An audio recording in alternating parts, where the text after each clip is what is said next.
আরে যুবক, একদিন মাগরিবের পূর্বক্ষণে আবার নবী খেলার মাঠে দাঁড়িয়ে কান্না করতেছে।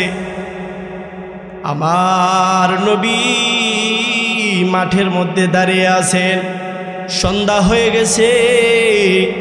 গ্রামের বাচ্চারা তাদের বাবার কুলে কুলে হাতে ধরে ধরে ঘরের ভিতরে চলে যাইতেছে। আমার নবী বাবার মায়া, বাবার ভালোবাসা অন্তরে জেগেছে, কিন্তু এই ভালোবাসা মিটানোর মতো দুনিয়াতে আর কোনো প্রসেস নাই। আম্মা জানাবে না সন্ধ্যার দরজা লক করে দিবে, দেখে আমার ইয়তীম সন্তান মুহাম্মদ ঘরে আসে নাই। আম্মা জান আমেনা বাহির হয়ে যুবকদেরকে বলে, আরে ভাই, আমার সন্তান মুহাম্মদ রে দেখছুনি।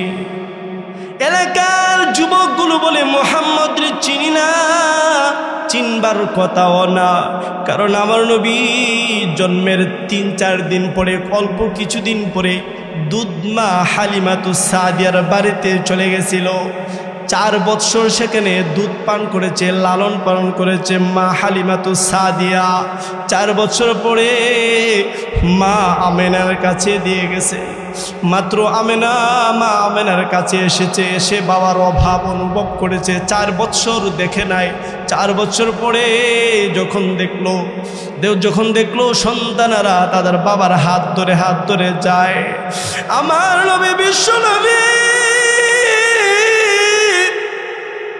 বাবার জন্য মাঠে দাঁড়িয়ে আছে। একে একে সব সন্তানেরা তাদের বাবার কোলে করে তাদের বাবার হাত ধরে তারা চলে যাচ্ছে।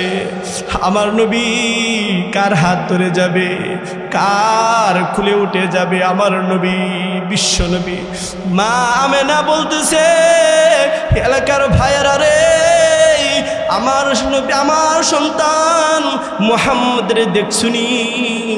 বলে, মুহাম্মদ চিনি না, তবে একটা ছোট্ট বাচ্চা মাঠের এক পাশে দাঁড়িয়ে কাঁদতেছে, আব্বা আব্বা আব্বা বলতেছে। মা আমেনা সন্তানের কাছে গিয়ে মাথায় হাত বুলিয়ে বলি, বাবা কাঁদো কেন? মাকে খুলে একটু বলো। মুহাম্মদ সাল্লাল্লাহু আলাইহি ওয়াসাল্লাম মাকে ঝরিয়ে ধরে বলে, ও মা,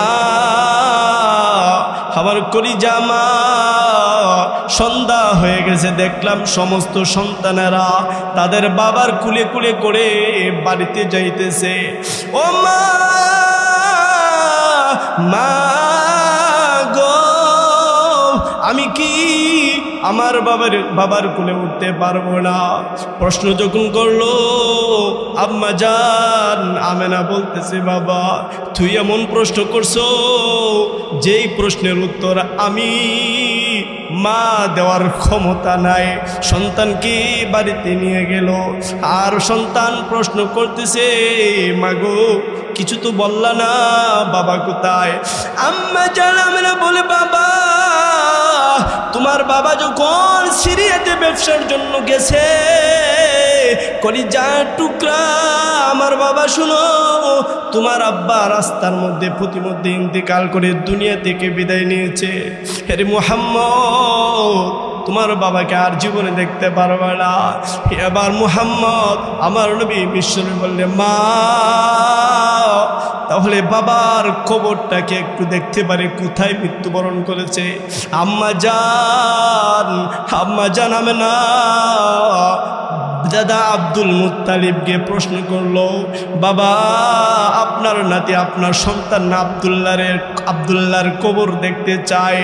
এবার দাদা আব্দুল মুত্তালিব বলে, ঠিক আছে তোমরা 3 জন যাও, দাসী উম্মে আইমান রে সাথে নিয়ে যাও, তুমিও যাও, আমার নাতি মুহাম্মদ রে নিয়ে তোমরা যাও। 3 জন উটের পিঠে ছোয়ার হয়ে রওনা হয়ে গেল।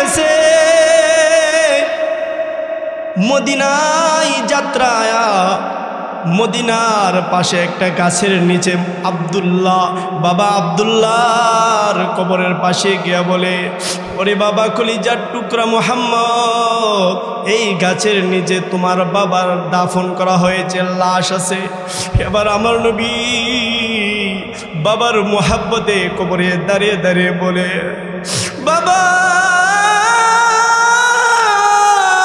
ও বাবা, সন্ধ্যা যখন হয়ে যায় সব ছেলেরা তাদের বাবার কোলে ওঠে, আমি কি জীবনে তোমার কোলে উঠতে পারবো না? বাবা গো, আমার তোমার কোলে উঠতে মন চায়। আল্লাহ তাআলা জিবরাইলকে পাঠালেন, জিবরাইল যাও যাও গিয়া আমার মুহাম্মদকে ফিরাও। বাবার মুহাব্বত তার অন্তরে জেগেছে। আমার নবী যদি এইভাবে কাঁদতে থাকে, আসমান সইতে পারবে না, জমিন সইতে পারবে না, আমার আরশ সইতে পারবে না। কারণ সৃষ্টিকুলের শ্রেষ্ঠ নবী, শ্রেষ্ঠ মাখলুক আমার নবী, আমার পেয়ারা নবীর অন্তরে ভাবার অভাব জেগেছে। এই অভাব মিটানোর মতো কোনো কায়দা নাই। ফিরাও মা আমেনা মদিনায় 1 মাস থাকলেন। 1 মাস থাকার পরে আবার মক্কার দিকে রওনা হয়ে গেলেন। মা আমেনা প্রতিমধ্যে রাস্তার মধ্যখানে উম্মে আইমান দাসীকে বলে, উম্মে আইমান ঘোড়াটা একটু থামাও, উটটা একটু থামাও, আমার পেটে প্রচণ্ড ব্যথা। 3 জন উট থেকে নেমে গেলেন। এত ব্যথা গড়াগড়ি শুরু করে দিলেন। আম্মা জান আমেনা বুঝতে পেরেছেন এর যুবক, এমন এক হৃদয় বিদারক ঘটনা দৃশ্য আল্লাহ রব্বুল আলামিন দেখতেছেন। মা আমিনা চটপট করতেছে, চটপট করতেছে। মা আমিনা দাসী উম্মে আইমনকে বলে, উম্মে আইমান দাসী, আমার সন্তানটা আমার বুকে দাও, আমার সন্তান মুহাম্মদকে আমার বুকে দাও। আমি মনে হয় এই দুনিয়াতে আর বেশি দিন তবে বেশিক্ষণ থাকতে পারবো না। আমার সন্তান মুহাম্মদকে শেষ বিদায়ের সালামটা আমি দে। আমার নবীকে বুকে জড়িয়ে বললে, বাবা মুহাম্মদ, এই হলো তোমার সাথে শেষ দেখা। জন্মের পরে বাবা তুমি তোমার বাবা আব্দুল্লাহকে দেখো নাই, আবার কয়েকদিন পরে তুমি দুধ মা হালিমার কাছে ছিলাই 4 বৎসর, আমার কাছে আসো 2 বৎসর, এখন তোমার বয়স হলো 6 বৎসর। ওরে বাবা মুহাম্মদ, আমি আর তোমাকে লালন পালন করতে পারলাম না, বাবার অভাব আমি আর মিটাইতে পারলাম না। আমার মনে হয় এই দুনিয়া থেকে অল্প কিছুক্ষণ পরে আমাকেও বিদায় নিতে হবে, তুমি উম্মে আইমানের কাছে থেকো। উম্মে আইমনকে ডাক দিয়ে বলে, আম্মা জান আমেনা।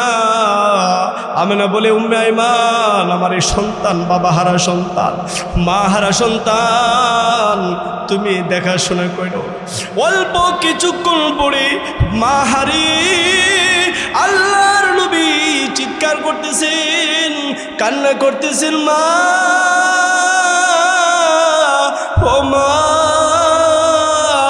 বাবাকে হারালাম, মা গো তোমাকেও হারালাম, আর কারে মা ডাকবো, আর কারে বাবা ডাকবো।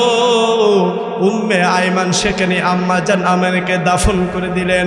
দাফন করে পুত্র মুহাম্মদ অর্থাৎ মুহাম্মাদুর রাসূলুল্লাহ সাল্লাল্লাহু আলাইহি ওয়াসাল্লামকে কুলে নিয়ে উটে করে মক্কায় চলে আসলেন। এইদিকে দাদা আব্দুল মুত্তালিব চিন্তা করলেন, 1 মাস হয়ে গেল তারা আসে না, আসতেছে কিন্তু উটের পিছনে আবার 2 জন 3 জন কোথায়? ঘটনা এসে দেখলো মুহাম্মাদুর রাসূলুল্লাহ আমার নবী বিশ্ব নবী বাবাকে জড়িয়ে ধরে বললে, দাদাকে জড়িয়ে ধরে বললেন, দাদা আমার বাবা নাই, বাবার কবর দেখতে গেলাম, গিয়ে মাকেও হারালাম। ও দাদা, আমি কারে মা ডাকবো, কারে বাবা ডাকবো, কারে মা ডাকবো, কারে বাবা ডাকবো? হযরতে মুহাম্মদুর রাসূলুল্লাহ সাল্লাল্লাহু আলাইহি ওয়াসাল্লাম দাদাকে জড়িয়ে ধরলেন।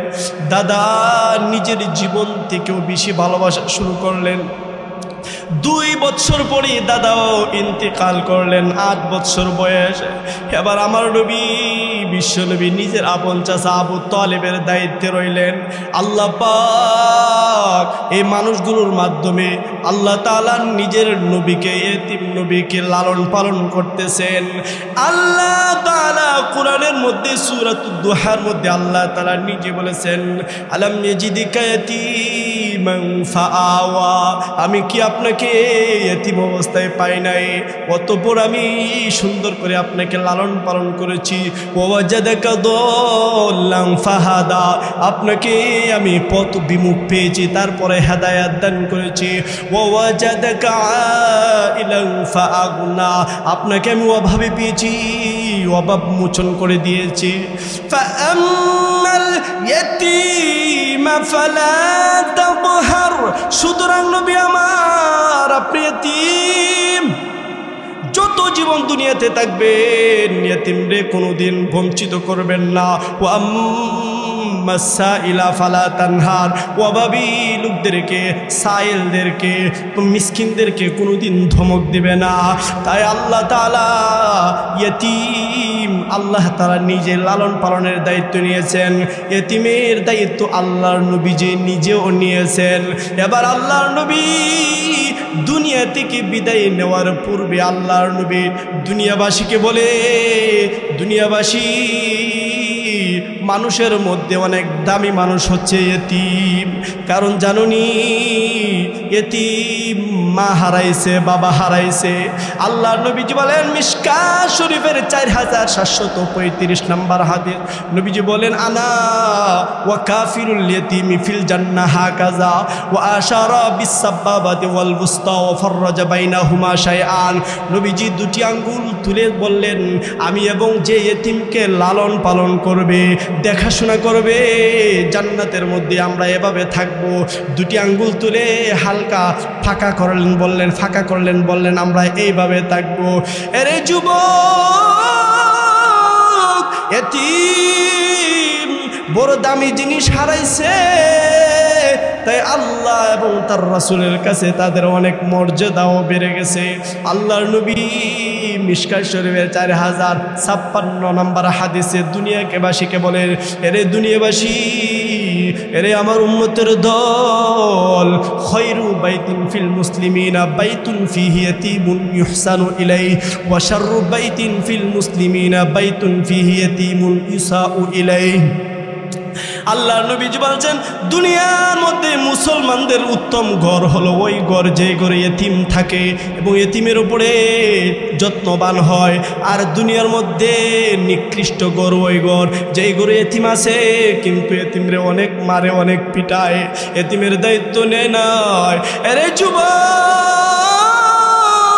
তোমার বাবা আছে, তোমার মা আছে, মা নিজের রক্ত বিক্রি করে গাম জড়িয়ে জড়িয়ে, বাবা নিজের গাম জড়িয়ে জড়িয়ে তোমাকে শিক্ষিত করেছে, লালন পালন করেছে, ভদ্র বানাইছে, আলেম বানাইছে, হাফেজ বানাইছে, মাস্টার বানাইছে।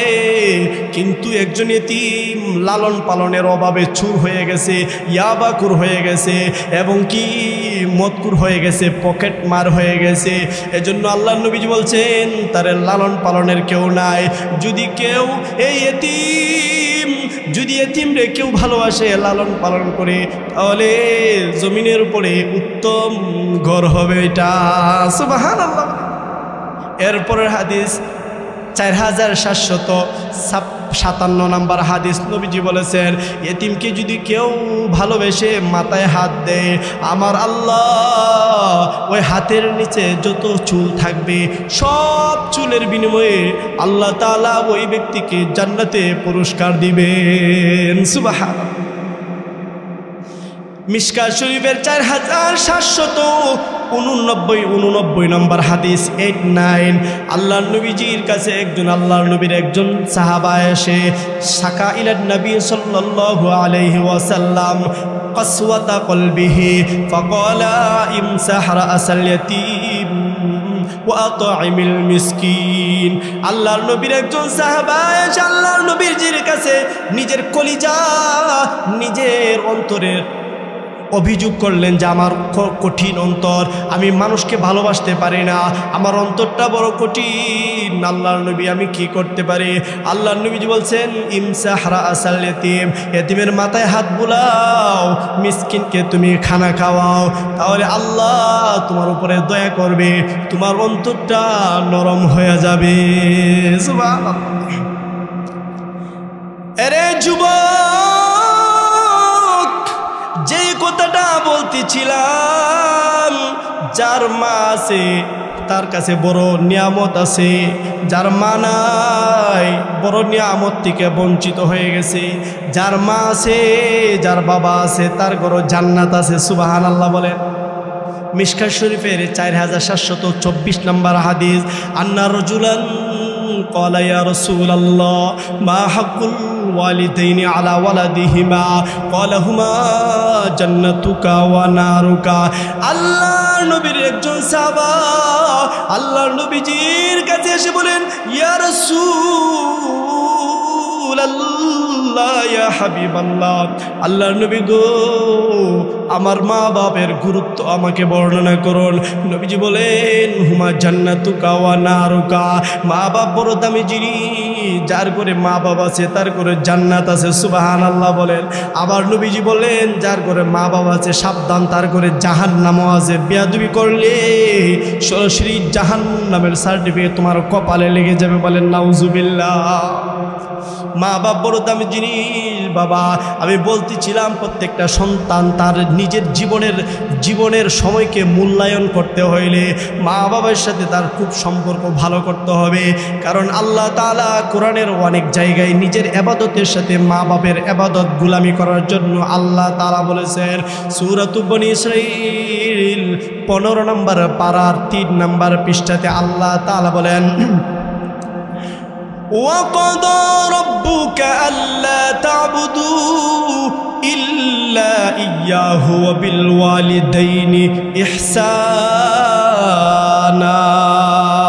আল্লাহ তাআলা বলেন, আমার বান্দাদের জন্য চূড়ান্ত সিদ্ধান্ত যে আমার বান্দাদের উপরে আমার গোলামি তাদের উপরে ফরজ, এবং সন্তানের জন্য তাদের পিতামাতার খেদমত করা ফরজ। সুবহানাল্লাহ।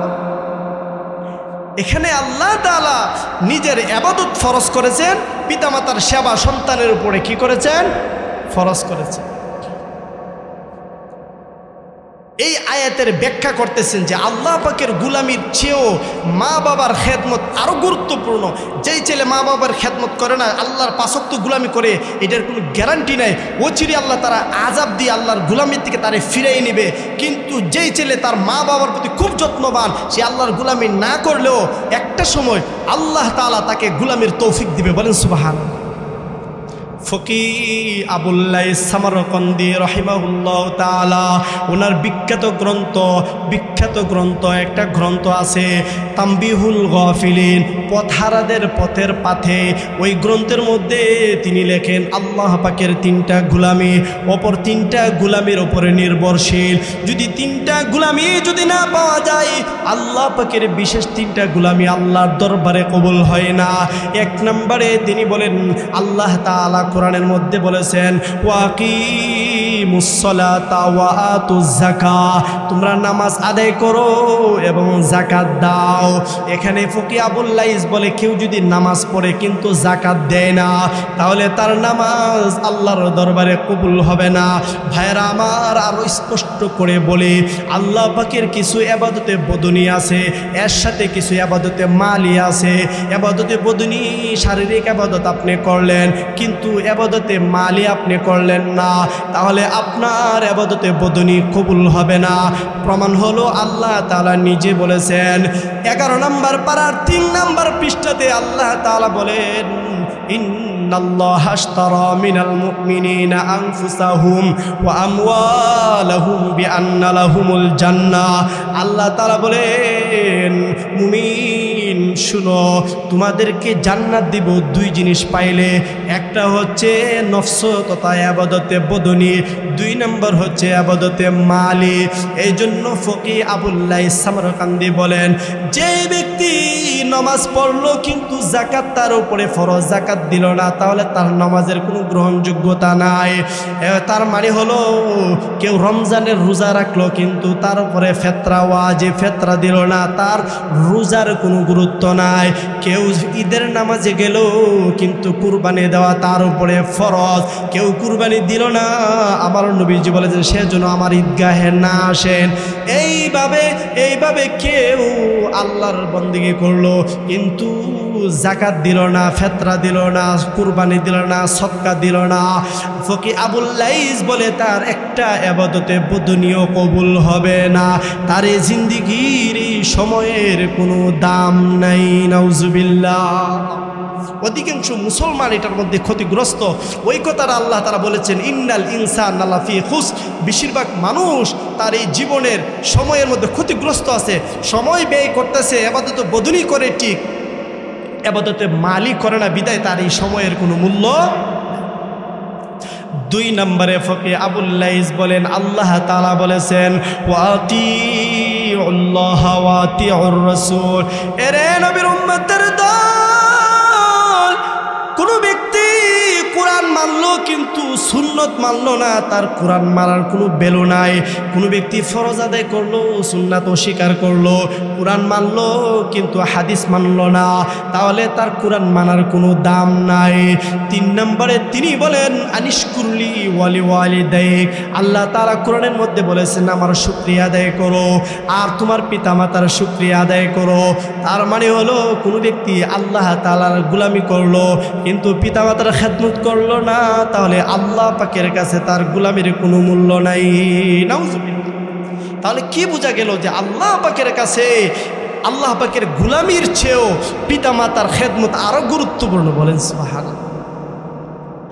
এরে যুবক, পিতামাতা তোমার জীবদ্দশায় আছে, বড় নিয়ামত আছে, শুধু নামাজের দিকে পাগল পারা হয় না। মিশকাত শরীফের 422 নম্বর হাদিস, ওয়ান আব্দুল্লাহ ইবনে মাসউদ রাদিয়াল্লাহু তাআলা আনহু قال سألت النبي صلى الله عليه وسلم يا رسول الله أي الأعمال أحب إلى الله قال الصلاة لوقتها قلت ثم أي قال بر الوالدين। আব্দুল্লাহ ইবনে মাসউদ বলেন, আমি আল্লাহর নবীকে জিজ্ঞাসা করলাম, ওগো আল্লাহর নবী, আল্লাহ পাকের কাছে মুহাব্বতের আমল কোনটি? আল্লাহর নবীজি বলছেন সময় মতো নামাজ আদায় করা। আব্দুল্লাহ ইবনে মাসউদ বলেন, তারপরে আমি জিজ্ঞাসা করলাম এরপরে আল্লাহ তাআলার কাছে অতি প্রিয় আমল কোনটি? আল্লাহর নবীজি বলছেন বিরুল ওয়ালিদাইন, তোমার মাতা পিতার সেবা করো, তাদের প্রতি যত্নবান হও। বলেন সুবহানাল্লাহ। এরে যুবক, আল্লাহ তাআলা নিজের ইবাদত করলে যে পুরস্কার ঘোষণা করেছেন, মাতা পিতার খেদমত করলে সেম সেই মিশকাত শরীফের 476 নম্বর হাদিস, ক্বালান নবী সাল্লাল্লাহু আলাইহি ওয়াসাল্লাম মান সাল্লাল বারদাইন দাখালাল জান্নাহ। নবীজি বলেছেন যে ব্যক্তি 2 ঠান্ডা সময়ের নামাজ আদায় করলো, একটা হলো ফজর আর একটা হলো আসর, দাখালাল জান্নাহ, সে জান্নাতে যাবে। নামাজের ক্ষেত্রে জান্নাতের ঘোষণা, মা বাবার ক্ষেত্রে কি ঘোষণা? আল্লাহর নবীজি বলেন মিশকাত শরীফের 4724 নম্বর হাদিস, আন্না রাজুলান ক্বালা ইয়া রাসূলুল্লাহ মা হাক্কুল ওয়ালিদাইনি আলা ওয়ালাদিহিমা। ওগো আল্লাহর নবী, আমার পিতা মাতার গুরুত্ব মর্যাদা একটু বর্ণনা করুন। আল্লাহর নবীজি বলছেন তোমার মা তোমার বাবা তোমার জন্য জান্নাত। বলেন সুবহানাল্লাহ। আবার আল্লাহ পাকের গোলামি না করলে যে আযাব আল্লাহ দিবেন, সেম পিতামাতার অবাধ্য হলে, তাদের প্রতি যত্নবান না হলে সেই আযাব দিবেন। মিশকাত শরীফের 424 83 নম্বর হাদিস নবীজি বলেন মান গাদা ইলা সালাতিস সুবহি গাদা বিরায়াতিল ঈমান ওয়া মান গাদা ইলা সুকি গাদা বিরায়াতি ইবলিসা। নবীজি বলেছেন যে ব্যক্তি ফজরের নামাজ শুরু করলো যে ব্যক্তির দিনটা ফজর নামাজ দিয়া শুরু করলো সে ঈমানের ঝান্ডা নিয়ে সে শুরু করলো। যে ব্যক্তি ফজরের নামাজ দ্বারা শুরু করলো না, বাজার দিয়া শুরু করলো, হাল চাষ দিয়া শুরু করলো, সে যেন ইবলিসের ঝান্ডা নিয়ে শুরু করলো। বলেন নাউজুবিল্লাহ। সেম কথাটা আল্লাহর নবী মা বাবার ক্ষেত্র বলেছেন। মিশকাত শরীফের 4726 নম্বর হাদিস ক্বালান নবী সাল্লাল্লাহু আলাইহি ওয়াসাল্লাম মান আসবাহা মুতিআন লিল্লাহি ফি ওয়ালিদাইহি আসবাহা লাহু বাবানে মাফতুহান মিনাল জান্নাহ ওয়া ইন কানা ওয়াহিদান ফাওয়াহিদান ওয়া মান আসবাহা আসিয়ান লিল্লাহি ফি ওয়ালিদাইহি আসবাহা লাহু মাফতুহান বাবানে মাফতুহান মিনান নার ওয়া ইন কানা ওয়াহিদান ফাওয়াহিদান। ক্বালু ইয়া রাসূলুল্লাহ ওয়া ইন যালামাহু ক্বালা ওয়া ইন যালামাহু। নবীজি বলেন যে ব্যক্তি সকাল শুরু করলো এমত অবস্থায় যে তার পিতামাতা তার প্রতি খুশি, তার প্রতি রাজি আছে, তাহলে আল্লাহ তাআলা তার জন্য 2টা জান্নাতের দরজা খোলা রাখে। সুবহানাল্লাহ। ওই দিন মারা গেলে জান্নাতে যাবে। বলেন সুবহানাল্লাহ।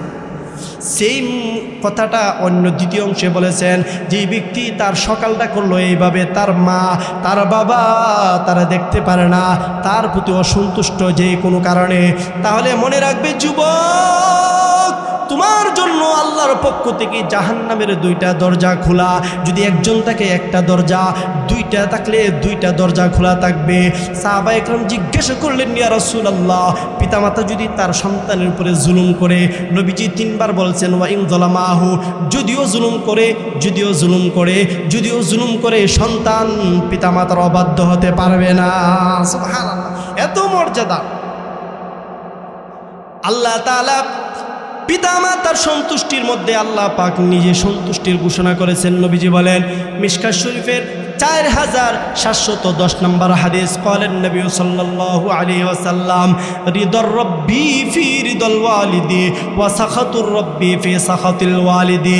তোমার মা বাপ খুশি, নবীজি বলেন যুবক মনে রেখো আল্লাহ তোমার প্রতি খুশি, তোমার মা বাপ তোমার প্রতি অসন্তুষ্ট, মনে রেখো তোমার উপরে আমার আল্লাহ অসন্তুষ্ট। বলেন নাউজুবিল্লাহ। এরে যুবক তুমি একটা সময় স্মার্ট হয়ে যাও, একটা সময় তোমার পজিশন অনেক উপরে চলে যায়, একটা সময় তুমি অনেক বড় হয়ে যাও, তুমি চেয়ারম্যান হয়ে যাও, মেম্বার হয়ে যাও। তাই বলে তোমার মা তোমার বাবাকে অবজ্ঞা করতে পারো না। তুমি চেয়ারম্যান, তুমি ঢাকায় বড় চাকরি করো, তোমার মা কৃষিকাজ করে, বাবা কৃষিকাজ করে, বাবার পায়ে এবং হাতে সবসময় মাটি লেগে থাকে, তাই বলে মাকে বাবাকে অবজ্ঞা করতে পারো না। মিশকাত শরীফের 4720 নম্বর হাদিস ওয়ান আবি তুফাইল রাদিয়াল্লাহু তাআলা আনহু قال رأيت النبي صلى الله عليه وسلم يقسم لحما بالجعرانة إذ أقبلت امرأة حتى دنت إلى النبي صلى الله عليه وسلم فبسط لها رداءه فجلست عليه فقلت من هي قالوا هي أمه التي أرضعته। হযরত আবু তুফাইল বলে একবার আমাদের মধ্যে নবী গোশত বন্টন করতেছিলেন জিআররা নামক স্থানে, হঠাৎ করে একটা মহিলা আমাদের কাছে আসলো। নবীজি দাঁড়িয়ে গেলেন, নিজের গায়ের চাদরটা এখানে বিছিয়ে দিয়ে দিলেন। ওই মহিলা ওইখানে বসে গেল। আবু তুফাইল বলে আমি জিজ্ঞাসা করলাম মহিলাটাকে। সাহাবায়ে কেরাম বলেন সে হলো ওই মহিলা যে মহিলা আল্লাহর নবীকে দুধ পান করেছে। বলেন সুবহানাল্লাহ। আল্লাহর নবী মদিনার সুপার পাওয়ার একজন মন্ত্রী, একজন আল্লাহর নবী রহমাতুল লিল আলামিন, একজন দুধমা হালিমা কৃষক, একজন মহিলা, বকরির রাখাল মহিলা, গ্রাম্য মহিলাকে সম্মান করতে ভুলে নাই। আর আপনি আমি একটু বড় হয়ে গেলে বন্ধুর কাছে বান্ধবীর কাছে নিজের মা বাবার পরিচয় দিতে দ্বিধাবোধ করি। এর যুবক মনে রেখো তোমার কপালে ধ্বংস অনিবার্য। বলেন নাউজুবিল্লাহ। মিশকাত শরীফের 4796 নম্বর হাদিস ওয়ান আসমা বিনতে আবি বকর রাদিয়াল্লাহু তাআলা আনহু قالت إن أمي قدمت علي ওয়াহিয়া মুশরিকাতুন ফি আহদি কুরাইশিন ফাকুলতু ইয়া রাসূলুল্লাহ ইন্না উম্মি قدمت علي وهي راغبة أفأصلها قال نعم صلها আবু বকরের মেয়ে আবু বকর রাদিয়াল্লাহু তাআলা আনহুর মেয়ে আসমা তিনি বলেন আমরা যখন মদিনায় ছিলাম হুদাইবিয়ার সন্ধি ছিল অর্থাৎ মক্কা থেকে কেউ যদি মদিনায় যায় তাহলে তাদেরকে ফেরত দিতে হবে কাফেরদের কাছে কিন্তু মদিনা থেকে কোনো মুসলমান যদি মক্কায় যায় তাহলে তার কোনো ফেরত নাই আসমা বলেন আমার মা মুশরিকা হিন্দু একজন মহিলা সে আসলো আমার কাছে থাকতে চায় আমি আল্লাহর নবীজি বললাম ইয়া রাসূলুল্লাহ আমার মা আমার কাছে থাকতে চায় আফা আসিলুহা ক্বালা নাম সিলিহা নবীজি বলেন অবশ্যই তুমি তার সাথে সদাচরণ করো সুবহানাল্লাহ মিশকাত শরীফের 4797 নম্বর হাদিস নবীজি বলেন ইন্না আলা আবি ফুলান লাইসুলি বিআউলিয়া ইন্নামা ওয়ালিয়াল্লাহু ওয়া সালিহুল মুমিনিন ওয়ালাকিন লাহুম রহিমুন আবুল্লাহা বিবালালিহা নবীজি বলেন অমুক আত্মীয় স্বজন আমার পরিবারের অমুক আত্মীয় স্বজন আমার কিছুই না তারা মুসলমানও না বরং আমার বন্ধু হলো মুমিনরা কিন্তু তারা আমার বাবার আত্মীয় তারা আমার মার আত্মীয় তারা হিন্দু হলেও তারা ভালো থাকলে আমারও ভালো লাগে তারা খারাপ থাকলে আমারও খারাপ লাগে সুবহানাল্লাহ আত্মীয়তার জন্য কত নবীজি বলছে সেই হিন্দু হোক তোমার মা তোমার বাবা তার সাথে বেয়াদবি করলে আল্লাহ পাক তোমাকে ছাড় দিবে এরে যুবক আমার টাকা হয়ে গেছে টাইস করা বাড়ি করছি আমার বাবা প্রতিদিন কৃষিকাজ করে আমার ঘর ঢুকতে সন্দেহ করে ভয় লাগে মনে রাখবা তুমি যুবক ধ্বংস বলেন নাউজুবিল্লাহ আমাদের গাজীপুরের একটা ঘটনা শোনায় এক বৃদ্ধ বাবা তার সন্তান টাকার পয়সার মালিক হয়ে গেছে সে ঢাকা গুলশানে তার ফ্ল্যাট আছে বাড়ি আছে মা বাবার কাছে তেমন আসে না কয়েক বছর পরে আসে বিবাহ করেছে মা বাবাকে দাওয়াত দেয় নাই একদিন বৃদ্ধ বাবা তার মাকে বলতেছে রে আমার কলিজার টুকরাকে একটু দেখতে যায় ঠিক আছে যাও মাছ নিয়ে যাও পিঠা নিয়ে যাও দুধ নিয়ে যাও সে দুধ কলা নিয়ে চলে গেল ছেলের ঘরে গিয়ে দেখলো বিশাল প্রাসাদের মালিক সামনে গেটের সামনে একটা যুবক দাঁড়ানো গেটম্যান পাহারাদার গেটম্যানকে বলল এই গেটম্যান বাবা আমি বৃদ্ধ আমি এই বাড়িতে ঢুকতে চাই তোমার মালিকের সাথে দেখা করতে চাই ওই গেটম্যান বলল মুরব্বী বাবা আপনি একটু থামেন আমি আমার মালিকের অনুমতি নিয়ে আসি গেটম্যান গিয়ে তার মালিককে বলল মালিক দেখেন তো গেটের মধ্যে একজন বৃদ্ধ লোক আসছে আপনার সাথে দেখা করতে চায় ওই মালিক সন্তান দুতলা থেকে তাকিয়ে দেখলো তিনতলা থেকে তাকিয়ে দেখলো গেটের মধ্যে যে লোকটা দাঁড়িয়ে আছে সে তার বাবা সে গেটম্যানকে বলল গেটম্যান মুরব্বীকে বলো আসতে পাশে স্ত্রী বলল হঠাৎ করে গ্রাম থেকে কে আসলো আমি জানতে চাই তখন গেটম্যানের সামনে ওই সন্তান বলে ফেলছে এটা আমার গ্রামের একটা কৃষক একটা কর্মচারী বলেন নাউজুবিল্লাহ কিরে নাফরমান যুবক নিজের স্ত্রীর কাছে নিজের গেটম্যানের কাছে তোর বাবার পরিচয় দিতে তোর লজ্জা আগে এবার গেটম্যান ভাবলো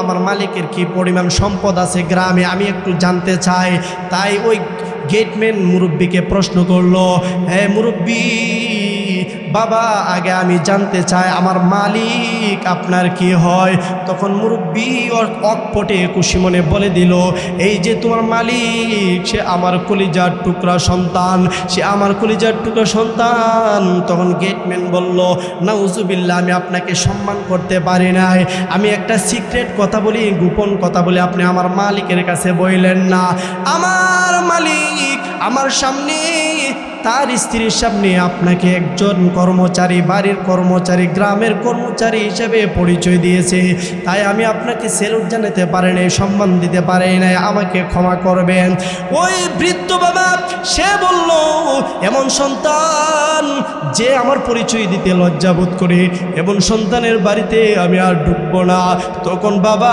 ওই খাবারগুলো গেটের মধ্যে রেখে বাড়িতে চলে আইসে আইসা মাকে বলে তার মাকে বলে রে সন্তানের মা শোনো, গেছিলাম বড় আবেগ নিয়ে, ভালোবাসা নিয়ে, কিন্তু তোমার সন্তান এত অহংকারী হয়ে গেছে, আমার পরিচয়টা তার বউয়ের কাছে, তার গেটম্যানের কাছে দিতে পারল না। আমি যেন ওই সন্তানের মুখ দেখে আর মরতে পারি না। বলেন নাউজুবিল্লাহ।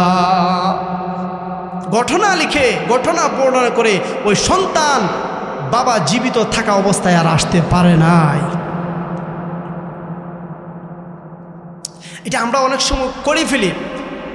এজন্য আমাদের মনে রাখতে হবে, যদি পিতামাতা থেকে আমরা আলাদা হই, অনেক সময় আলাদা হওয়া লাগে, বউ বেশি হয়, পাক করতে তাদের মধ্যে গন্ডগোল হয়, তখন বাবা তাদেরকে আলাদা করে দেয়, অথবা সন্তান তার বউয়ের কথা শুনে বাবার থেকে আলাদা থাকার চেষ্টা করে।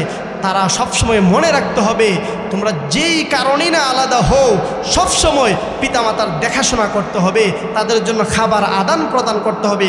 যেই কোনো সময় পিতামাতা নিজের ঘর বলে তোমার ঘরে প্রবেশ করতে পারবে, খাইতে পারবে, ঘুরতে পারবে, যা ইচ্ছা তাই করতে পারবে। যদি পিতামাতার অন্তরে একটু সন্দেহ জাগে তোমাকে নিয়ে, তাহলে তোমার জন্য এই দুনিয়ায় জাহান্নাম হয়ে যাবে। কিছু মা বোনরা আছে এই টাইপের, সবসময় শুধু নিজের স্বামীর কামাইটা ভালোভাবে খাওয়ার জন্য আলাদা হয়ে যা, পিতামাতা কি করলো না করলো এই দিকে আর ভ্রুক্ষেপ করে না। আল্লাহর নবী তাদেরকে অভিশাপ দিয়েছেন। যদি ওই পিতামাতা যদি বুঝতে পারে আমার ওই সন্তান যখন অবিবাহিত ছিল আমার প্রতি কত ভালোবাসা ছিল, বিবাহের পরে সে পরিবর্তন হয়ে গেছে, তাহলে মা ও বোন তুমি শুনে রেখো, তুমি একটা অভিশপ্ত সন্তান নিয়ে তুমি বসবাস করতেছো। বলেন নাউজুবিল্লাহ। এরে মা,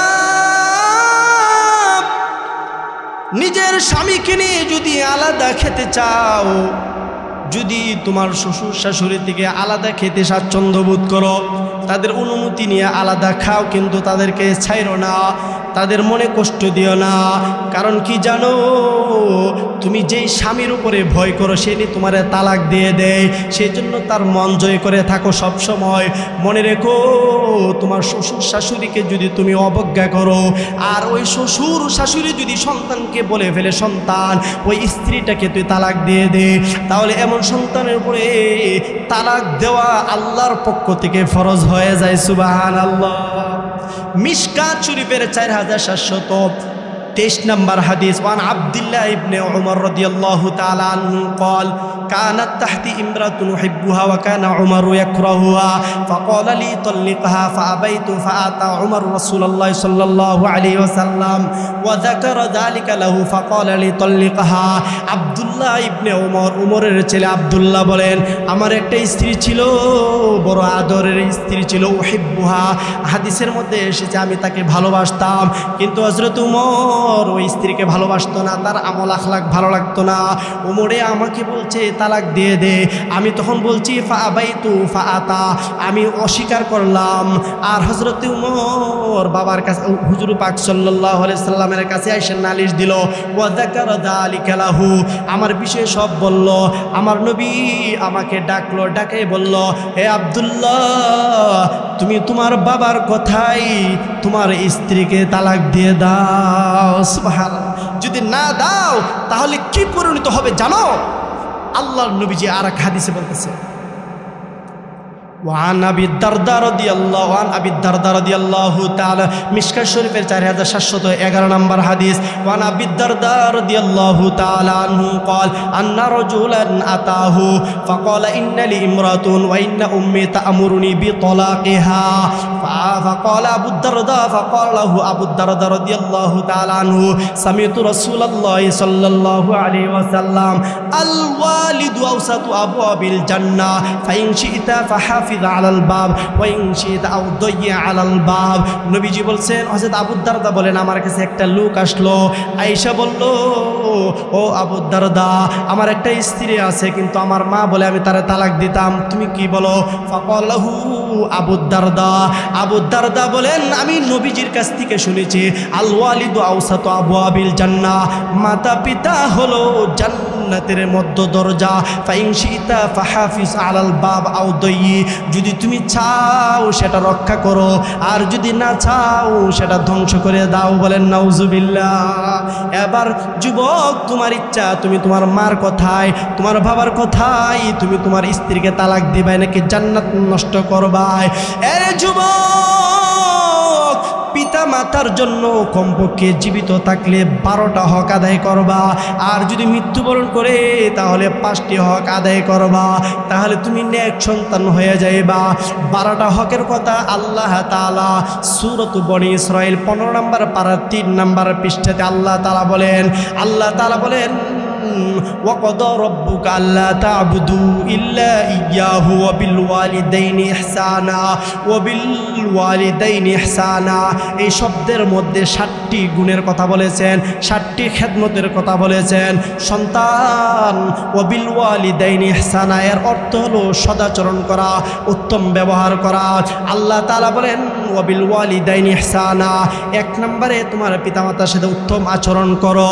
তার মানে হলো তোমার পিতামাতার খাবারের ব্যবস্থা তুমি বার্ধক্য অবস্থায় সব তুমি করে দাও। সুবহানাল্লাহ। 1 নম্বর হক আদায় করতে হবে আমাদের।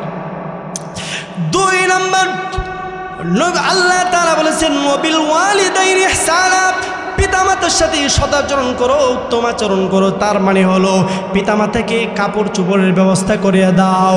এর যুবক, তুমি খাটের মধ্যে ঘুমাও, বিদেশি কম্বল নিয়ে, জাপানি কম্বল নিয়ে ঘুমাও, আর তোমার বাবা তোমার মা খেতা নিয়ে ঘুমায়, প্রচণ্ড শীতে কাঁপে। মনে রাখবা তোমার জন্য জাহান্নামের দরজাটা খোলা আছে। খবরদার নিজে আরামে ঘুমাইবা, বাবার জন্য পোশাকের ব্যবস্থা করবা না, তাহলে তুমি তোমার বাবার হক আদায় করো নাই। 3 নম্বরে ওয়াবিল ওয়ালিদাইনি ইহসানা, পিতামাতার সাথে উত্তম আচরণ করো। তার মানে হলো পিতামাতার যদি শারীরিক কোনো ইবাদত, শারীরিক কোনো খেদমতের প্রয়োজন পড়ে, সেবার প্রয়োজন পড়ে, তাহলে তুমি করো। এর যুবক, অনেক সময় মা ডাকে, বাবা ডাকে, সন্তান এলাও করে না, অবজ্ঞা করে, বলে ডাকতে থাক। মনে রাখবা তোমার মা তোমাকে একটা ডাক দিয়েছে মানে জান্নাতে যাওয়ার জন্য। দলিল কি? আল্লাহর নবীজির একজন সাহাবা, মিশকাত শরীফের 4700, মিশকাত শরীফের 4722 নম্বর হাদিস, আন্না জাহিমাদা জাইলান নবী সাল্লাল্লাহু আলাইহি ওয়াসাল্লাম আরাদতু আন নাগজুয়া ওয়া ক্বাদ জিতু আস্তাশিরুকা ফাকালা নবী সাল্লাল্লাহু আলাইহি ওয়াসাল্লাম হাল্লাকা মিন উম্মিন ক্বালা নাআম ক্বালা ফালজামহা ফাইনাল জান্নাতা ইনদা রিজলিহা। জাহেমা বলেন, আমি আল্লাহর নবীর কাছে যুদ্ধের সময় আসলাম, আমি বললাম নবীজি আমি যুদ্ধ করতে চাই। নবীজি বলেন তোমার কি মা আছে? বলে হ্যাঁ আছে। ও যুদ্ধে গিয়ে তোমার জান্নাতে যেতে হবে না, শহীদ হতে হবে না, তোমার মার খেদমত এখন প্রয়োজন। বৃদ্ধ মা, বৃদ্ধ বাবা, ও ফাইনাল জান্নাতা ইনদা রিজলিহা, তোমার জান্নাত তো তোমার মায়ের পায়ের নিচে। সুবহানাল্লাহ। এ যুবক, মা বাপ অনেক সময় ডাক দে, তুমি ভাবো কি মা এমনিতে ডাকে, বাবা এমনিতে ডাকে, অবজ্ঞা করো। তোমার কাছে এই ডাকটা স্বাভাবিক হতে পারে, কিন্তু আমার আল্লাহ বলেন তোমার জন্য তোমার মা জান্নাতে যাওয়ার জন্য ডাকে। বলেন সুবহানাল্লাহ। ওয়াবিল ওয়ালিদাইনি ইহসানা, পিতামাতার সাথে উত্তম আচরণ করো। এর মানে হলো তোমার পিতামাতা যদি তোমার ডাক দেয় তাড়াতাড়ি তুমি সেই ডাকের সাড়া দাও। এরপর ওয়াবিল ওয়ালিদাইনি ইহসানা, পিতামাতার সাথে উত্তম আচরণ করো। তার মানে হলো পিতামাতা যদি কোনো আদেশ দেয়, শরীয়তে কোনো আদেশ, বৈধ কোনো আদেশ, তাহলে তুমি সন্তান সব কিছু ফেলে রেখে, বন্ধু বান্ধবের কাজকে ফেলে রেখে, বন্ধু বান্ধবের অনুষ্ঠানকে ফেলে রেখে, তোমার খেল তামাশা ফেলে রেখে তোমার মা তোমার বাবার কাজটা সবার আগে করে দাও। সুবহানাল্লাহ। 7 নম্বরে 6 নম্বরে ওয়াবিল ওয়ালিদাইনি ইহসানা, তাফসীর কিতাবের মধ্যে লেখে পিতামাতার সাথে উত্তম আচরণ করো। তার মানে হলো কোনদিন পিতামাতার সামনে হেঁটো না।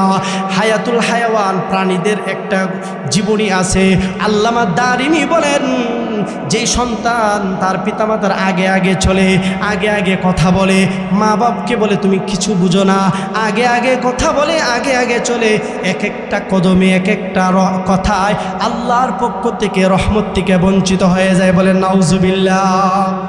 7 নম্বরে অবিল ওয়ালিদাইনি ইহসানা, পিতামাতার সাথে উত্তম আচরণ করো। তার মানে হলো খবরদার তোমার পিতামাতাকে ভুলেও নাম ধরে ডাক দিও না। বলেন সুবহানাল্লাহ।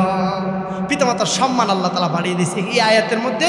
এই অংশটুকুতে আল্লাহ তাআলা 7টি কথা বলেছেন। এরপরের অংশ, ইম্মা ইয়াবলুগান্না ইনদাকাল কিবারা আহাদুহুমা আও কিলাহুমা ফালা তাকুল লাহুমা উফ।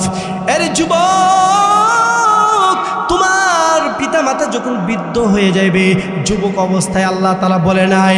কারণ কি জানো, কোনো মা বাবা যতদিন হৃষ্টপুষ্ট থাকে, হাতের মধ্যে কর্মক্ষমতা থাকে, নিজে ইনকাম করতে পারে, তখন পিতা তার সন্তানের কোটি টাকার দিকেও তাকায় না। কিন্তু একটা সময় পিতামাতা বৃদ্ধ হয়ে যায়, কাজ নাই, কর্ম নাই, তখন সন্তানের বাধ্য হয়ে দ্বারস্থ হয়। তখন আল্লাহ তাআলা বলেছেন উফ, তুমি উফ শব্দটা বলিও না। তোমার বৃদ্ধ পিতামাতার এই বৃদ্ধ অবস্থায় বার্ধক্যজনিত কারণে নাক দিয়া শিং পড়ে, মুখ দিয়া লালা পড়ে, পান খাইলে লালা পড়ে, ভালো করে লুঙ্গি পরতে পারে না, ভালো করে কথা বলতে পারে না, ভালো করে হাঁটতে পারে না। তুমি এই বার্ধক্যজনিত কারণে তোমার বাপকে, তোমার মাকে উফ শব্দটা বলিও না। বলেন সুবহান। 8 নাম্বার গেছে। তারপরে 9 নাম্বার, ওয়ালা তানহারহুমা। এই আয়াতের আরেকটা অংশে আল্লাহ তাআলা বলেন ওয়ালা তানহারহুমা। তোমার মা, তোমার বাবা যখন বৃদ্ধ হয়ে যায়, বার্ধক্যজনিত কোনো ভুলের কারণে তুমি ধমক দিও না।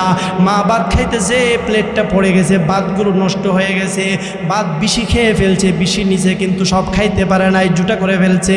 তোমার মা, তোমার বাবা বার্ধক্যজনিত কারণে কোনো কিছু নষ্ট করে ফেলেছে, কোনো কাজ ভুল করে ফেলেছে, ওয়ালা তানহারহুমা। ধমক দিয়ে খবরদার তুমি তোমার মা বাবাকে বলো না। কারণ কি জানো নি, তুমি কত কিছু নষ্ট করেছো। তোমার মা তোমাকে কুলে নিয়ে আদর করেছে। সুবহানাল্লাহ। 11 নাম্বার, ওয়াকুল লাহুমা কওলান কারীমা। তোমার মার সাথে কথা বলো, তোমার বাবার সাথে কথা বলো, পৃথিবীর সর্বোচ্চ ভদ্রতা। এর যুবক, তুমি যখন হোটেলে কাজ করো তখন তোমার মালিকের সামনে কত ভদ্রতা দেখাও। তুমি চেয়ারম্যানের কাছে যাও, তুমি কত ভদ্রতা নম্রতা দেখাও। আমার আল্লাহ বলেন সব জায়গায় তুমি স্বাভাবিক কথা বলো। ওয়াকুল লাহুমা কওলান কারীমা। বিনয়ের শেষ পন্থার শেষ পর্যায়ের ইন্তেহাই দরজার শেষ পর্যায়ের বিনয়ী তোমার মা বাবার সাথে কথা বলো। বলেন সুবহানাল্লাহ। 11 নাম্বার গেল। 12 নাম্বার, ওয়াখফিদ লাহুমা জানাহাদ যুল্লি মিনার রাহমা। উপরের যে আচরণগুলো তোমার পিতা মাতার সাথে করেছো, মনে রাখবা এগুলো বিনয়ের সাথে করবা। রহমত নেওয়ার জন্য, বরকত নেওয়ার জন্য, দোয়া নেওয়ার জন্য, ফজিলত নেওয়ার জন্য বিনয়ের সাথে হাতগুলো বিছিয়ে দিয়ে গোলামের মতো সেবার উদ্দেশ্যে তুমি এগুলো করবা। সুবহানাল্লাহ। তারপরে আরেকটা গুণ হলো 12 নাম্বার, আল্লাহ তাআলা বলেছেন ওয়াকুর রব্বিরহামহুমা কামা রাব্বায়ানি সগীরা। আল্লাহ তাআলা বলেছেন, তাফসীরের কিতাবের মধ্যে লেখে আল্লাহ তাআলা বলেছেন পিতামাতার জন্য রহমতের দোয়া করো আল্লাহ তাআলার কাছে। যতদিন হায়াতে আছে তোমার পিতামাতা যেন গাড়ির অ্যাক্সিডেন্টে না পড়ে, কোনো হুসটকে পা নষ্ট না হয়ে যায়, কোনো বালা মুসিবতে যেন পড়ে না যায়, সেজন্য সবসময় আল্লাহর কাছে দোয়া করো। তার মানে হলো সন্তান তুমি 5 ওয়াক্ত নামাজও আদায় করো। কারণ 5 ওয়াক্ত নামাজ ছাড়া দোয়া পড়ার কোনো পরিবেশ নাই। এই জন্য কিতাবের মধ্যে লেখে 5 ওয়াক্ত নামাজের পরে 5 বার এই দোয়াটা করা সন্তানের উপরে আল্লাহর পক্ষ থেকে কর্তব্য। বলেন সুবহানাল্লাহ। এবার আসেন, পিতামাতা যদি মৃত্যুবরণ করে তাহলে যুবক আপনার আমার উপরে 5টা দায়িত্ব আছে, ভুলে গেলে চলবে না। মিশকাত শরীফের 4719 নম্বর হাদিস, وعن أبي أسيد الساعدي رضي الله تعالى عنه قال بين نحن عند رسول الله صلى الله عليه وسلم إذ جاءه رجل من بني سلمة فقال يا رسول الله هل بقي من بر أبوي شيء أبرهما به بعد موتها قال نعم الصلاة عليهما والاستغفار لهما وإنفاذ عهدهما من بعدهما وصلة الرحم التي لا توصل إلا بهما وإكرام صديقهما الله النبي সামনে অনেকগুলো সাহাবা আন আবি উসাইদ সাঈদি তিনি বলেন আমরা আল্লাহর নবীর সামনে বসা একজন লোক বনি সালামা গোত্রের একজন লোক একজন যুবক আইসা আল্লাহর নবীকে জিজ্ঞাসা করলেন আল্লাহর নবী হাল বাকিয়া মিন বিররি আবাওয়াইয়া শাইউন আমার মা বাবার মৃত্যুর পরে কোনো কিছু বাকি আছে যে আমরা এগুলো আদায় করব ক্বালা নাম আসসালাতু আলাইহিমা হ্যাঁ অবশ্যই আছে এর মধ্যে এক নাম্বার হলো আসসালাতু আলাইহিমা পিতামাতার জন্য সালাত আদায় করো পিতামাতার জন্য শারীরিক ইবাদত করো ইবাদতে বদনী করো আগে যা করছো তো করছো এবার তোমার পিতামাতা চলে গেছে কবরে এবার তুমি যা করবা তার একটা কপি খবরে চলে যাবে কারণ আমার নবীজি বলেছেন ইদা মাতাল ইনসানু ইনকাতা আনহু আমালুহু ইল্লা মিন সালাত মানুষ যখন মারা যায় অন্য হাদিসে নবীজি কথাটা বলেছেন মানুষ যখন মারা যায় তার মতো অভাবী আর কেউ হয় না জান্নাতের মধ্যে তার অনেক খাবারের প্রয়োজন অনেক কিছুর প্রয়োজন পড়ে কিন্তু তার ইনকাম সোর্স বন্ধ আল্লাহর নবীজি বলেন তিনটা মাধ্যমে তার অ্যাকাউন্টে নেকি জমা হয় এর মধ্যে এক নম্বর নেককার ছেলে সন্তান এই জন্য নবীজি বলেছেন আসসালাতু আলাইহিমা তোমার পিতামাতার মৃত্যুর পরে তুমি আরো বেশি বেশি ইবাদত করে তোমার পিতামাতার কবরে নেক পৌঁছার ব্যবস্থা করে দাও সুবহানাল্লাহ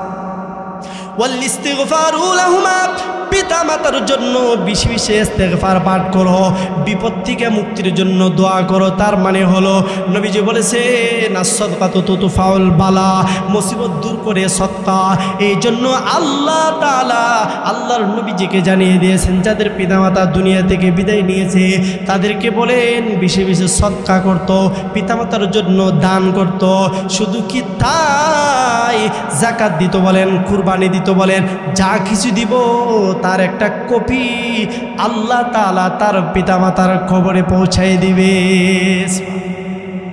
ওয়াইনফাযু আহদিহিমা তিন নম্বরে হচ্ছে পিতামাতার যত চুক্তি আছে যত ওয়াদা আছে ওসিয়ত আছে সন্তান এগুলো যেন পূরণ করে দেয় আমার দেখা পিতামাতা মৃত্যুবরণের সময় সন্তানকে বলে যায় এলাকার মানুষকে বলে যায় অমুক জায়গাটা মসজিদে দিয়ে দিলাম মাদ্রাসায় দিয়ে দিলাম লিল্লাখানায় দিয়ে দিলাম কিন্তু পিতার মৃত্যুর পরে যখন সন্তান দিকে এই জায়গাটার দাম কয়েক কোটি টাকা তখন সন্তান অস্বীকার করা শুরু করে বলে না না না এই জায়গাটা দিব না অথচ আল্লাহর নবীজি বলেছেন বুকে যদি সাহস থাকে নবীর প্রতি যদি আল্লাহর প্রতি এবং পিতামাতার প্রতি যদি ভালোবাসা থাকে বাধ্যগত সন্তান হও তাহলে পিতা মাতার এই ওয়াদাটা তুমি পূরণ করে দাও সুবহানাল্লাহ ওয়াসিলাতুর রাহিমিল্লাতি লা তুসালু ইল্লা বিহিমা চার নম্বরে আল্লাহর নবীজি বলেছেন তোমার পিতামাতার যত আত্মীয় স্বজন আছে তাদের সাথে সুসম্পর্ক বজায় রাখো এমন করো না যে তোমার পিতামাতা মারা গেছে আর তুমি ওই এলাকার কারোর সাথে তোমার সম্পর্ক নাই আমি দেখেছি এক লোক হসপিটালে চাকরি করে ওই গ্রামের তার আত্মীয় ওই হসপিটালে গেছে হসপিটালে গিয়ে ফোন দিছে ভাই তুমি কোথায় সে বললে আমি অনেক ব্যস্ত কারণ সে যদি আসে তাহলে তাকে হেল্প করতে হবে অথচ আল্লাহর নবীজি বলছেন তোমার গ্রামের লোকগুলো আত্মীয় স্বজনগুলোর সাথে সুসম্পর্ক বজায় রাখো বলেন সুবহানাল্লাহ 5 নম্বরে আল্লাহর নবীজি বলেন ওয়া ইকরামু সাদিকিহিমা তোমার আব্বা তোমার আম্মার বন্ধু বান্ধবী যারা আছে তাদেরকে সম্মান করো আল্লাহর নবীজি অন্য এক হাদিসে বলেছেন মিশকাত শরীফের 4700 নম্বর হাদিস নবীজি বলেন ইন্না মিন আবাররিল বিররি সিলাতুর রাজুলি আহলা বুদ্দি আবিহি বাদা আইয়ুওয়াল্লিয়া তোমার মা বাবার মৃত্যুর পরে সবচেয়ে উত্তম কাজ হলো তোমার মা এবং বাবার বন্ধু বান্ধবকে অতি সম্মান করা তাদেরকে দান করা হাদিয়া দেওয়া তাদেরকে হাদিয়া তোহফা দেওয়া ভালোবাসা বিনিময় করা তোমার বাবারে যেমনভাবে চা খাওয়ায় তাই 4 টাকা দিতাই মাঝে মধ্যে তোমার বাবার বন্ধুদেরকে কিছু টাকা দাও তারা কিন্তু আকাশের দিকে তাকিয়ে তাকিয়ে তোমার বাবার জন্য অফুরন্ত দোয়া করবে। সুবহানাল্লাহ। এই যুবক, তোমার জীবনের মূল্য যদি তুমি বাড়াতে চাও, তোমার ঘরে যদি পিতামাতা তাকে খবরদার তাদের সাথে বেয়াদবি করিও না। যদি করো তোমার জীবন সংকীর্ণ হয়ে যাইবে। বেয়াদবিকে, পিতামাতার বেয়াদবিকে আল্লাহ তাআলা ছাড় দেন নাই। আল্লাহ নবীজি বলছেন, মিশকা শরীফে হাদিসে এসেছে 4714 নম্বর হাদিস, লা তানজিলুর রাহমাতু আলা কওমিন ফীহিম কাতিউর রাহিমিন। নবীজি বলেন, যেই সন্তান তার বাবার সাথে সম্পর্ক রাখে না, সে যে এলাকায় থাকবে, যে কলোনিতে থাকবে, যে বিল্ডিংয়ে থাকবে, যেই মজলিসে থাকবে, যে পার্টিতে থাকবে, গোটা পার্টির উপরে, গোটা সমাজের উপরে শুধু তার কারণে আল্লাহ রহমত বন্ধ করে দিবে। বলেন নাউজুবিল্লাহ। যুবক, পিতামাতা বড় দামি, পিতামাতার সাথে বেয়াদবি করে তুমি বাঁচতে পারবা না। তারপরের হাদিস 4716 নম্বর হাদিস, নবীজি বলেছেন, মা মিন যামবিন আহরা আন ইউআজ্জিলাল্লাহু লিসাহিবিল উকুবাতা ফিদ দুনিয়া মা মা ইয়াদখিরু লাহু ফিল আখিরাতি মিনাল বাগই ওয়া কাতিয়াতির রহিম। নবীজি বলেন, মানুষ যত বড় অপরাধ করুক না কেন, কোনো অপরাধের জন্য আল্লাহ এত দ্রুত তাকে শাস্তি দেয় না। দুইটা গুনাহ করলে, অপরাধ করলে আল্লাহ তাআলা অতি দ্রুত তাকে শাস্তি দেন, এবং দুনিয়াতে দেন মা মা ইয়াদখিরু লাহু ফিল আখিরা, আখিরাতেও কিছুটা বাকি রাখেন। এক নম্বরে ইসলামিক রাষ্ট্র, ইসলামিক রাষ্ট্র পরিচালক, মেম্বার হোক, চেয়ারম্যান হোক, এমপি হোক, মন্ত্রী হোক, তার বিরোধিতা করা, অবরোধ গড়ে তোলা, তাকে আল্লাহ তাআলা শাস্তি দেন।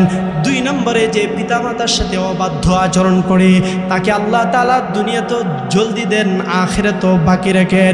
মিশকাত শরীফের আরেকটা হাদিসে আল্লাহর নবীজি বলছেন, 4728 নম্বর হাদিস, কুল্লু যুনুবি ইয়াগফিরুল্লাহু মিনহা মা শাআ ইল্লা উকুকুল ওয়ালিদাইন ফাইন্নাহু ইউআজ্জিলু লিসাহিবিহি ফিল হায়াতি ক্বাবলাল মামাতি। আল্লাহর নবীজি বলতেছেন, সন্তান খবরদার, তোমার মা তোমার বাবার সাথে বেয়াদবি করিও না, তাদেরকে সবসময় হাসি মুখে রাখবা, সব গুনাহ আল্লাহ তাআলা ক্ষমা করে দেয়। কিন্তু পিতা মাতার সাথে যে অবাধ্য করে মৃত্যুর আগে আল্লাহ তাআলা তাকে ওই শাস্তি প্রদান করে। বলেন নাউজুবিল্লাহ।